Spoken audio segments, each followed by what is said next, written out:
శ్రీ గురుభ్యో నమః. సదాశివసమారంభాం శంకరాచార్యమధ్యమాం అస్మదాచార్యపర్యంతాం వందే గురుపరంపరాం. ఒకసారి పరమాచార్య స్వామివారు చిత్తూరు జిల్లా మదనపల్లి దగ్గరలోని చిన్నతిప్ప సముద్రం అనే ఊళ్ళో మకాం చేస్తున్నారు. అక్కడి ప్రజలు దాన్ని ఊరి పేరుతో కాకుండా సిటిఎస్ అని పిలిచేవారు. స్వామివారు మకాం చేస్తున్న రోజులకు దగ్గరగా శంకర జయంతి కూడా ఉండేది.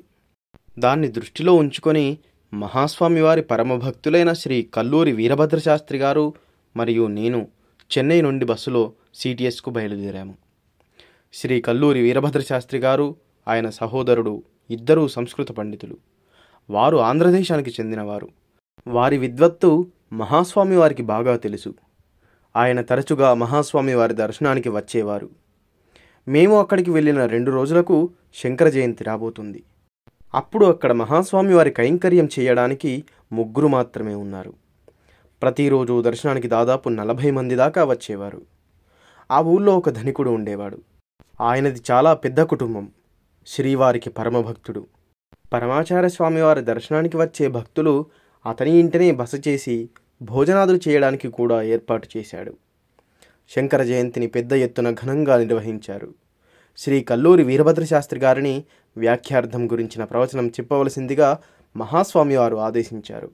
భగవత్పాదులకు శంకర అను నామం కపటయాది సంఖ్యను అనుసరించి పెట్టారని పరమాచార్య స్వామివారే స్వయంగా చెప్పారు. విరైదానంగా వడ్ల ధాన్యాన్ని పంచిపెట్టారు. తరువాత అందరం ఆ ధనుకుని ఇంటికి వెళ్ళి భోజనాదులు ముగించాము. ఆ తరువాత రోజు ఆ ధనుకుని ఇంట్లో ఆయన మనవడి ఉపనయన కార్యక్రమం ఉంది.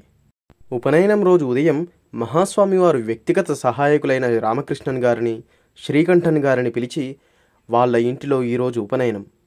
ఇక్కడకు దర్శనానికి వచ్చిన భక్తులకు ఉపనయనం అయిన ఇంటిలో భోజనం చేయకండి అని చెప్పండి. మీరిద్దరూ వండి అందరికీ ఆహారం పెట్టండి అని రామకృష్ణన్ గారిని, శ్రీకంఠన్ గారిని స్వామివారు ఆజ్ఞాపించారు. ఈ విషయాన్ని ఆ ధనికునికి కూడా తెలపమని ఆదేశించారు. విషయం విన్న ఆ ధనికుడు హతాశుడయ్యాడు. మా వల్ల ఏ తప్పిదం జరిగింది అని అతని వేదన. శంకర భక్తులకు ఆకలి తీర్చే పుణ్యాన్ని కోల్పోయాము అని అతను చాలా బాధపడ్డాడు.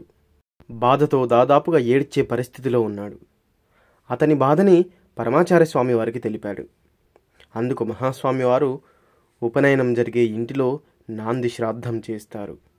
నాంది జరిగిన ఇంటిలో ఇతరులు భోజనం చేయరాదని మన శాస్త్రాలు చెబుతున్నాయి. అందుకే భోజన ఏర్పాట్లు ఇక్కడ చేయమని వారికి చెప్పాను అని ఆ ధనికునికి స్వామివారు విశదపరిచారు. ఈ శాస్త్ర సంబంధిత విషయాన్ని అందరికీ మహాస్వామివారు ఇలా తెలియజేశారు. శాస్త్ర సంబంధ విషయాల్లో ప్రావీణ్యం ఉన్న వారికి ఎంతోమందికి ఈ విషయం తెలియదని మనకు స్పష్టమవుతుంది. తస్మాత్ శాస్త్రం ప్రమాణంతే కార్యాకార్య వ్యవస్థితౌ అంటూ శ్రీ చంద్రమౌళి మామ ఈ విధంగా ఆ సంఘటన వివరించారు. అపార కరుణాసింధుం జ్ఞానదం శాంతరూపిణం శ్రీ చంద్రశేఖర గురుం ప్రణమామి ముదాన్వహం. సర్వం శ్రీ గురుతివచరణారవిందార్పణమస్తు. స్వస్తి. వీడియో నచ్చినట్టయితే దయచేసి వీడియోను లైక్ చేసి ఇలాంటి మరెన్నో మహాస్వామివారి లీలల కోసం మన ఛానల్ని సబ్స్క్రైబ్ చేయండి.